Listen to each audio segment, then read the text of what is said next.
তিশা, তোমাকে আমি ভালোবাসি। ভালোবাসা মাই ফুট। তোকে না বলেছি আমার সামনে আসবি না? চেয়েছিলাম সামনে না আসতে, কিন্তু কি করব, ভালোবাসার পরিমাণ যে অনেক বেশি। তোর মতো ছেলেদের আমি ভালোভাবেই চিনি। সামনে থেকে যা, আর ভুলেও আমার সামনে আসবি না। আমি কোনো কথা বললাম না। কি বলবো আপাতত খুঁজেও পাচ্ছি না। তিশার মুখের দিকে তাকিয়ে আছি। মেয়েটা দিব্যি ভালো আছে, কিন্তু সে আমার অনুভূতিগুলো একদমই বোঝার চেষ্টা করছে না। আমি চাইলেও ওর থেকে দূরে যেতে পারছি না। এমন কেন করে মেয়েটা? আমি ওর পাশে বসলাম। ও আমার দিকে বিরক্তি নিয়ে তাকিয়ে আছে। এরপর বলল, কি সমস্যা কি আপনার? বারবার একই কথা বলতে আমার ভালো লাগে না। যেদিন থেকে ভার্সিটিতে এসেছি আপনার চেহারাখানা বিরক্তিকর হয়ে গেছে। কেন যে চেঁচে পড়ে ক্লাসের ঠিকানাটা নিতে গিয়েছিলাম, অসহ্য। দেখেন ভাই রাহাত, সাফ জানিয়ে দিচ্ছি, ভালোবাসা আমার দ্বারা হবে না। আমি সামনের দিকে তাকালাম। কি বলবো আসলেই বুঝতে পারছি না। মেয়েটা নতুন ভার্সিটিতে এসেছিল। প্রথম দেখায় যে ভালো লাগা তৈরি হয়েছিল, সেটা বুঝতে পেরে আমি নিজেও অবাক হয়েছিলাম। এত মেয়ে চোখের সামনে ঘুরে বেড়ায়, কারো প্রতি কোনোদিন এমন টান অনুভব হয়নি আমার। কিন্তু এই 2 বছর জুনিয়র মেয়েটার প্রতি এমন অদ্ভুত টান অনুভব করব আমি বুঝতেই পারিনি। আমি নিজেকে বোঝানোর চেষ্টা করেছি, কিন্তু কথায় বলে না, মন যাকে চায় তার প্রতি শত বারণেও তাকে পেতে চায়। তিশার প্রতি অজস্র টান অনুভব করার পর বুঝেছিলাম ভালোবাসা কেন ছ্যাঁচড়া বানায়। সত্যি আমি ছ্যাঁচড়ার মতোই গত 8টা মাস ধরে ওর পেছনে পড়ে আছি। এইভাবে বসে আছেন কেন? লজ্জা করে না আপনার? সেদিন সবার সামনে চড় মারলাম, তবুও আমার সামনে এসেছেন। চানটা কি আপনি? তোমাকে চাই, সব সময় তোমাকে চাই। তোমাকে ঘিরেই তো আমার যত পাগলামো। আপনার পাগলামো নিয়ে থাকেন আপনি। আজাইরা পাবলিক, বেয়াদব একটা ছেলে। ছ্যাঁচড়া দেখেছি, এমন দেখিনি কোনোদিন। আমি কিছু বলতে গিয়েও পারলাম না। কি বলবো? তিশা তো ঠিকই বলেছে, আমি ছ্যাঁচড়া বেয়াদব। ভার্সিটির সবচাইতে বখাটে ছেলের মধ্যে আমি প্রথম। তিশার দিকে তাকিয়ে মুচকি হেসে কিছু বলতে যাব, তখনই পেছন থেকে কে যেন কষে একটা থাপ্পড় দেয় আমার পিঠে। তাকিয়ে দেখি প্রিন্সিপাল এসে দাঁড়িয়েছে। ওনার পেছনে তিশার বেস্ট ফ্রেন্ড হিতু দাঁড়িয়ে আছে। বসা থেকে উঠে দাঁড়াতেই গালে আরো একটি চড় অনুভব করলাম। বুঝতে পারলাম ঠোঁট ফেটে আমার রক্ত বের হচ্ছে। এমন কেন তুই? জীবনে কি কোনো দিন মানুষ হবি না? রোজ রোজ তোর নামে আমার কাছে কমপ্লেইন আসে। এখনো সময় আছে, নিজেকে শুধরে নে। আমি কিছুই বললাম না, আর চোখে ইতুর দিকে তাকালাম। সেই ওনাকে ডেকে এনেছে। উনি কান ধরে আমাকে অফিসের দিকে নিয়ে এলেন আর বললেন, তুই কোনো দিন কথা শুনবি না, তাই তো? চাসটা কি তুই? বেয়াদব ছেলে, তোর জন্য আমার মান সম্মান সব শেষ। আপনার কোনো অধিকার নেই আমাকে বেয়াদব বলার। আর আপনাকে বলতে আমি বাধ্য নই যে আমি কি চাই। আপনি নিজের মতো থাকুন, আর আমাকেও আমার মতো থাকতে দিন। নিজে কি করেছেন সেটা ভাবুন তো একবার। কেন আসেন আমার পেছনে লাগতে? কথাটা বলি ওনার অফিস থেকে বের হয়ে এলাম। পকেট থেকে ফোনটা বের করে মাকে ফোন দিয়ে বললাম, তোমার হাজব্যান্ডকে বলে দিও যেন আমার পেছনে না লাগে। ছেলে হয়েছে বলে কি যখন তখন আমাকে ওনার আদেশ মানতে হবে? এটা যেন উনি না ভাবেন। তোমরা তোমাদের মতো থাকো, আর আমাকেও আমার মতো থাকতে দাও, না হলে কিন্তু খুব খারাপ হবে। এই বলেই আমি ফোনটা কেটে দিলাম। রাগে নিচে চুল ছিঁড়তে ইচ্ছে করছে। ক্যাম্পাসে এসে গাছের নিচে বসে দূর থেকে তিশাকে দেখছি। বান্ধবীদের সাথে হেসে হেসে কথা বলছে। মেয়েটার কথা বলার ভঙ্গিমা, হাসি আমাকে সত্যি পাগল করে দেয়। প্রথম দেখায় ওর প্রতি যে ভালো লাগাটা তৈরি হয়েছিল, পরবর্তীতে সেটাই ভালোবাসার রূপ নেয়। তাই ভয়ে থাকতাম যদি অন্য কেউ নিয়ে নেয়। তাই আমি ওর দেরি না করে তাকে প্রথমবারের মতো প্রপোজ করে বসি। আমার প্রপোজাল শুনে সেদিন সে খুব সুন্দর করে বুঝিয়ে বলেছিল, মিস্টার রাহাত, ভালোবাসেন ঠিক আছে, ভালোবাসতেই পারেন, এতে কোনো বারণ নেই, কিন্তু নেক্সট টাইম আমাকে এটা বলবেন না। আর হ্যাঁ, আপনাকে যেন আমার আশেপাশেও না দেখি। আপনি আপনার মতো থাকবেন, আমি আমার মতো। ভুলেও আমাকে বাধ্য করবেন না আপনার গালে চড় মারতে। আমি আপনাকে ভালোবাসতে পারবো না। এই বিষয়টা অনেক বিরক্তিকর। তবে ভাববেন না যে আমি প্রেম করেছি আগে, তাই এমন বলছি। থাকে না মানুষের কিছু কিছু বিষয় অপছন্দ, আমারও এসব বিষয়ে অপছন্দ। সো এসব ভুলে যান। কিন্তু কে শোনে কার কথা? ভালোবাসা তো কোনো বারণ শোনে না। যতক্ষণ না মনের আকুতিগুলো পুরো শেষ না হয়, ততক্ষণ অবধি বারণগুলো যেন ভালোবাসার আহ্বান হয়। আমি পরের দিন থেকেই জ্বালাতে শুরু করি, কিন্তু বদলে প্রতিদিন অপমান আর চড় পেয়ে এসেছি। কেন জানি না, এসব এখন ভালোই লাগে। আমি বসা থেকে উঠে দাঁড়ালাম। বন্ধুরা একে একে এসে হাজির হলো। আবির বলল, শালা, প্রেম করার আর মেয়ে পেলি না? নে সিগারেট খা। প্রেম করবি তাহার শনে যে তোর পানে পথ চেয়ে বসে থাকে। আমি আবিরের থেকে সিগারেটটা নিলাম। আবির আমার সবচাইতে কাছের বন্ধু। মেয়ে পটাতে অস্তাদ, কিন্তু কখনো কাউকে সে ভালোবাসেনি। তার কাছে ভালোবাসা মানে মরিচিকা। তাই হয়তো ওর বাবা মা বেঁচে থাকতে ওর কেউ নেই। কথাটা শুনে আমি বেশ অবাকই হয়েছিলাম। যখন সে কলেজে ওঠে, সব কিছু থাকা সত্ত্বেও ওর মা ওনার অফিসের কালিগের সঙ্গে প্রেমের সম্পর্কে জড়িয়ে যায়। আবির ওর মায়ের বিষয়টা মেনে নিতে পারেনি। মা থাকতেও সে মা হারা হয়ে পড়ে। বাবার সঙ্গে কিছুদিন থাকার পর একদিন দেখে ওর বাবা তার হসপিটালে এক সুন্দরী নার্সকে প্রতিনিয়ত বাড়িতে এনে নিজের মতো করে মস্তি করে। আবির মেনে নিতে না পারলেও কিছুই বলতো না। একদিন বিশাল ডক্টর মহিলার সঙ্গে বাবা কেলেঙ্কারিতে ফেঁসে গিয়ে তাকেই বিয়ে করে বসে। আর মহিলাটি আবিরকে ছাড়া ওর বাবাকে নিয়ে চলে যায় অন্য শহরে। আবির বাড়িতে একাই থাকে। অথচ সে দেখে এসেছে ছোট থেকেই মা বাবার মাঝে ভালোবাসার কত মিল, কত সুখানুভূতি। তারপরও সবকিছু এলোমেলো। হয়তো সেখান থেকে ওর কাছে ভালোবাসাটা মরিচিকা হয়েছে। আবিরকে চিন্তা আমার কষ্ট হয়, বড্ড কষ্ট হয়। সবসময় কষ্ট থাকলেও বলবে সবসময় ভালো থাকি। আজব, সত্যি সে আজব রহস্যময় একজন। পাশে তাকালাম, দেখি আবির তিশার দিকে এগিয়ে যাচ্ছে। আমি দৌড়ে তার পাশে গেলাম। হ্যালো তিশা, কখনো মৌমাছি দেখেছেন? আসছে আর একটা অসহ্য লোক। আহা, রাগ করেন কেন? আপনাকে জ্বালাতে আসিনি। বলছি, আমার বন্ধু হলো মৌমাছি আর আপনি ফুল। যতই ঝড় হোক না কেন, ফুল মাটিতে ডাল ভেঙে পড়ে গেলেও মৌমাছি কিন্তু সেই ফুলটার উপরেই বসবে, যতক্ষণ না পর্যন্ত ফুলটা পচে না যায়। ওই চল তো এখান থেকে, এসব আজাইরা পাবলিকের কথা শোনার সময় আমার নেই। তিশা হনহন করে চলে যায়। আবির মুচকে হাসে। আমি আবিরের কাণ্ড দেখে হাসি। আর আমি এটা আমার জন্য সব পারে। এরপর একে একে সব বন্ধুরা এসে হাজির হয়। আমি কেবল উদাস হয়ে চেয়ে থাকি। মা বাবার ব্যস্ততার চার দেওয়ালে বড় হয়ে ওঠা এই রাহাত বন্ধুদের পেয়ে বড্ড খুশি। যখন বুঝতে শিখি, তখন দেখেছি কাজের বুয়া আমাকে গোসল করিয়ে দেয়, খাইয়ে দেয়। স্কুল থেকে আসলে তিনিই ভাত বেড়ে খাইয়ে দিয়েছেন। কোনোদিন মা বাবার সাথে বসে আমি কিছুই খাইনি। বাবার ব্যস্ততা, মায়ের আরও ব্যস্ততা কেমন যেন করে তুলেছে আমাকে। কেমন আছি, কি করি, কখনো খোঁজ নেয়নি ওনারা। সবসময় নিজের কাজ, কিভাবে টাকা বানাবে সে নিয়েই ব্যস্ত থাকে।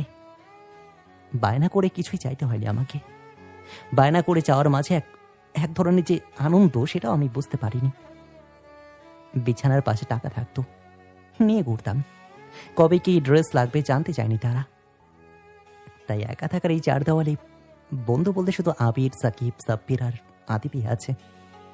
আরও দুজন ছিল, সুমাইয়া আর অনন্যা, কিন্তু তাদের বিয়ে হয়ে যাওয়াতে আর তেমন কথা হয় না। আর আছে তিশা। না না, তিশা তো আমাকে পাত্তাই দেয় না, ও আপন না।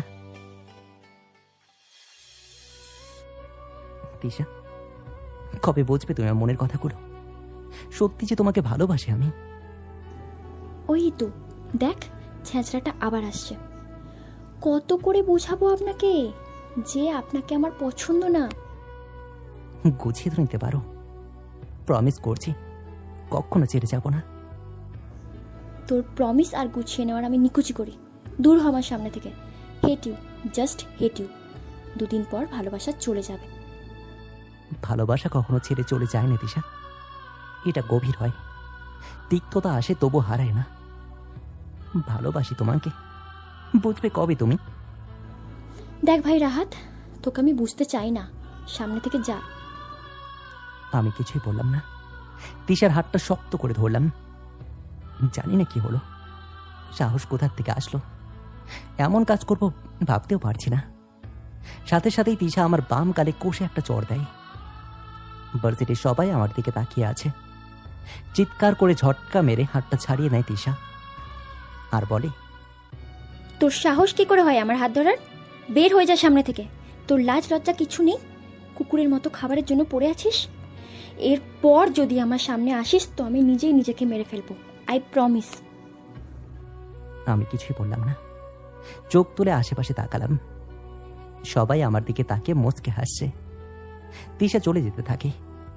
পিছন ঘুরতেই দেখি বন্ধ করে দৌড়ে আসছে। তাড়াতাড়ি করে আমি চোখের জলটা মুছে নিলাম। হাসি হাসি মুখে ওরা কাছে আসতেই বললাম, দোস্ত তোরা থাক, আমাকে এখন একটু বাড়ি যেতে হবে, দরকারি কাজ আছে। আর দাঁড়াইনি, ভার্সিটি থেকে সোজা হন হন করে হেঁটে চলে আসি। সিমটাও ভেঙে ফেললাম। ব্যাগ গুছিয়ে চলে আসি শহর ছেড়ে অনেক দূর, দাদু বাড়িতে। বুয়ার বন্ধুদের পর দাদুই আমাকে অনেক বেশি স্নেহ করে। কত বছর যেখানে আসিনি আমি। আমাকে দেখেই দাদু আমাকে শক্ত করে জড়িয়ে ধরে কান্না করতে থাকেন। মানুষ সত্যি বড়ই বিচিত্রময়। আপন মানুষগুলো খালি আপনাদের জন্যই কাঁদে। আসলে যারা আপন হয় তারা আপনই হয়, আর যারা হয় না, জোর করে হওয়াতে চাইলেও তারা কখনোই হয় না। 15 দিন হলো আমি এখানে আছি। ইচ্ছে নেই আমার কলকাতা ফিরে যাওয়ার। একা একা পুকুর পাড়ে বসে আছি। হঠাৎ কারো স্পর্শ টের পেলাম। পাশে তাকিয়ে দেখি হাবির এসেছে। অবাক হলাম। ও জানলো কি করে যে আমি এখানে আছি? কিছু বোঝার আগেই সে পাশে বসলো। জলের সঙ্গে পা ডুবিয়ে পকেট থেকে ছোলা ভাজা বের করে বলল, নে শালা, খা। একটু শক্ত, তবে চিবিয়ে খেতে দারুণ লাগে। তুই এখানে? কেন, তিশার আসার কথা ছিল বুঝি? না মানে, তুই একটা হারামি, তিশার জন্য চলে এসেছিস। বুঝলাম ভালোবাসিস, তবু আমাদের ভালোবাসা দেখলি না। আচ্ছা যা, মাফ করে দিলাম। তোর জন্য একটা গুড নিউজ আছে, ফোন অন থাকলে বুঝতেই। মানে? আরে তিশা তোকে খুঁজছে। গাজা টেনে এসেছিস? এই শোন, আবির কখনো গাঁজা খায় না, হ্যাঁ? যেটা বললাম এটাই সত্য। বন্ধুরা বসেছিলাম, সরাসরি সে এসে বলল, ভাইয়া রাহাত কোথায়? আরে আমরাও অবাক হয়েছিলাম, হুট করেই ভাবলিটা তোকে খুঁজছে বলে। কিন্তু যখন বললাম জানি না, তখন ওর চোখে মুখে একটা খারাপের আভা টের পেলাম। হয়তো ভেবেছে আমি মরে গেছি। মানবতার খাতিরেই হয়তো এমন মন খারাপ করছে। যাস শালা, এমনটা না, চল ফিরে চল। না, যাব না। আচ্ছা থাক তাহলে, জোর করবো না। যে আসার সে একবারই আসে, জোর করার কিছুই নেই। ভালোবাসা থাকলে জোর করে যায় রে গাধা। ভালোবাসা থাকলে মন খারাপও হয় রে গাধা। আরো সপ্তাহখানেক পর কলকাতায় ফিরে আসি। আবিরের সঙ্গে কথা বললে মনটা ভালো হয়ে যায়। ও কষ্টে থাকলেও কখনো কাউকে কষ্টের কথা বলে না, কিন্তু অন্যদের ঠিকই মন খারাপ হলে মনটা ভালো করে দেয়। ওর একটাই কথা, নিজেকে চেনার চেষ্টা কর, কখনো আবিরকে চিনতে আসবি না, কষ্ট পাবি। ভার্সিটিতে আজ 2.5 মাস পরে এসেছি। মাথাটা নিচু করে হাঁটছি, যেন তিশাকে দেখতে না পাই। আর এমনভাবে যাচ্ছি যেন তিশার সামনে পড়তে না হয়। কিছু দূর হাঁটার পরেই একটা ছেলে এসে কংগ্রাচুলেশন বলল। আমি হাবার মতো তাকিয়ে আছি। ইশারায় একটি গাছের দিকে তাকাতে বলে। সেখানে একটি পোস্ট ঝোলানো আছে, আর তাতে লেখা, আই লাভ ইউ রাহাত। আমি চমকে উঠে ভাবলাম এটা নিশ্চয়ই বন্ধুদের কাজ। এগিয়ে গেলাম। কিছু দূর যেতেই ইতু সামনে আসে। আমি পাশ কাটিয়ে চলে যাচ্ছিলাম, তখন ইতু বলে, ভাইয়া এই নিন ফুল, তিশা দিয়েছে, সে আপনার জন্য অপেক্ষা করছে। আমি আবারও অবাক হলাম। সবাই কি পাগল হয়ে গেছে? এটা তো হওয়ার কথা ছিল না। কেন সে অপেক্ষা করবে আমার জন্য? আমি দৌড়ে ক্যাম্পাসে প্রবেশ করলাম। কিছু বাচ্চা ছেলে মেয়ে দৌড়ে আসে আমার কাছে, সবার হাতে একটি করে লাল গোলাপ। আমাকে দেখে চিৎকার করে বলে, I love you Rahat, happy relation with Tisha. আমার মাথাটা চক্কর দিয়ে ওঠে। এসব কেন হচ্ছে? না না, ভার্সিটি থেকে আজ বের হতে হবে। পেছনে ঘুরতে দেখি মা আর বাবা একসঙ্গে দাঁড়িয়ে আছে। মাথাটা এবার সত্যি কেমন যেন ঘুরতে থাকলো। প্রথমবার আমি বাবা মাকে একসঙ্গে দেখছি। এটা কি আদৌ সম্ভব? ওনারা কাছে আসলেন, আমার মাথায় হাত দিয়ে বললেন, বুঝিনি রে, তুই আমাদের ছাড়া কষ্টে আছিস। কখনো জানতে চাইনি কিছুই। তিশা, আবির, সাকিব এরা সবাই বুঝিয়ে দিয়েছে তোর প্রতি অন্যায় করেছি আমরা। নিজেদের কাজ নিয়ে ব্যস্ত, কখনো জানতে চাইনি তুই সারাদিন কি করিস। সরি রাহাত। আমি বাবা মাকে জড়িয়ে ধরলাম। খুব জোরে কান্না করতে ইচ্ছে করছে আমার। জড়িয়ে ধরে খুব কাঁদলাম। এমন সময় আবির বলল, হয়েছে, আর কাঁদতে হবে না। যা, ভার্সিটির পুকুর পাড়ে তিশা তোর জন্য অপেক্ষা করছে। আমি ভার্সিটির পেছনে চলে আসলাম। ছোট্ট একটি পুকুর। বাবার ক্ষমতা আর টাকার জোরে পুকুরের চারপাশটা পাকা করে দেওয়া হয়েছে। আর সেই পুকুরে শাপলা ফুলও ফুটেছে। তিশা পাড়ে বসে আছে, সামনের দিকে তাকিয়ে বসে আছে। আমি ওর পাশে গিয়ে বসলাম, আর চোখে তাকালো ও। আমি ভয়ে মাথাটা নিচু করে নিলাম। ও বলল, কেমন আছো? বুকটা কেঁপে উঠল। ওর কথায় আজ কোনো ছাড়ই নেই, নেই কোনো বিরক্তির ছাপ। কি মায়াচরিত কণ্ঠ নিয়ে কেমন আছি জানতে চাইছে। আমিও আবিরের মতো হেসে হেসে বললাম, আমি সবসময় ভালো থাকি। তুমি কেমন আছো? এতদিন আসোনি কেন? তুমি তো মানা করেছিলে। আমি বারণ করেছি বলেই শুনতে হবে নাকি? হুম, তাহলে এতদিন শোনোনি কেন? জানি না। ভালো, খুব ভালো। জানো তো রাহাত, আমার না বড় একটি আপু ছিল। সে একটা ছেলেকে ভীষণ ভালোবাসতো, কিন্তু ছেলেটা রিলেশনের কয়েক মাস পরেই আপুর বান্ধবীর সাথে পালিয়ে যায়। আপু এটা সত্যিই মেনে নিতে পারেনি। রাতেই ফ্যানের সাথে ওড়না পেঁচিয়ে মারা যায়। কি দোষ ছিল আপুর? ভালোবেসেছিল বলে। সেদিন থেকে সবচাইতে বেশি ঘৃণা করতাম ভালোবাসা বিষয়টাকে। চেয়েছিলাম সব ছেলেদের কষ্ট দেব, কিন্তু না, করিনি। সবাইকে আমার থেকে দূরে সরিয়ে দিয়েছি। তবে তবে কি? পারলাম না আমি। নিজের পাতানো আইন নিজেই ভেঙে ফেললাম। মা বাবাকে বলেছিলাম কখনো কষ্ট দেব না, কিন্তু মনে হয় আর সেটা হলো না। তোমাকে ফিরিয়ে দিতে কষ্ট হচ্ছিল, তবুও করেছিলাম। কিন্তু ধীরে ধীরে তোমার অনুপস্থিতি আমাকে বুঝিয়ে দেয় তোমার প্রতি অকারণে একটা বিশাল টান। কি করব, পারিনি ধরে রাখতে। আমি জানি এখন তুমি আমাকে ফিরিয়ে দেবে, কারণ তোমাকে যে আমি অনেক অপমান করেছি। জানি না কি করব, পরিবারের অমতে ভালোটা বেশিই ফেললাম। আমি বসা থেকে উঠে দাঁড়ালাম। তিশার হাতটা ধরলাম আমি, কিন্তু সে আজ হাতটা ছাড়িয়ে নিচ্ছে না, কিছুই বলছে না, করুণ চোখে তাকিয়ে আছে। আমি হাত ধরে টেনে নিয়ে যাচ্ছি। তিশা প্রশ্ন করলো, কোথায় যাচ্ছি? আমি কিছুই বললাম না। পকেট থেকে ফোনটা বের করে মা বাবাকে কল দিয়ে বললাম, মা, তিশার বাড়ির দিকে যাও, ওকে আজকে বিয়ে করব। তিশা বোকার মতো তাকিয়ে আছে। কয়েক সেকেন্ড ওর দিকে তাকিয়ে থেকে আবারও ফোন দিলাম বন্ধুদেরকে, একটা কাজ নিয়ে তাতে তিশাদের বাড়ি আয়। তিশা খালি হাবার মতো চেয়ে আছে। সে হয়তো এটা একদম আশা করেনি। ক্যাম্পাস থেকে বেরোতেই দেখি বন্ধুগুলো বাইক নিয়ে রেডি। বন্ধুরা তাকিয়ে আছে। একটা বাইক দেখে ইশারায় মুচকে এসে অল দ্য বেস্ট পরেই চলে গেল। তিশাকে নিয়ে আমি বাইকের কাছে আসলাম। তিশা খালি অবাক হয়ে তাকিয়ে আছে। তিশাকে বাইকে বসতে পড়ে স্টার্ট দিলাম। সে মনে হয় তখনও অবাক হয়ে আছে। থাকুক না কিছুক্ষণ এভাবে, একটু পরেই তো শেষ হবে তার অবাকের অবসান।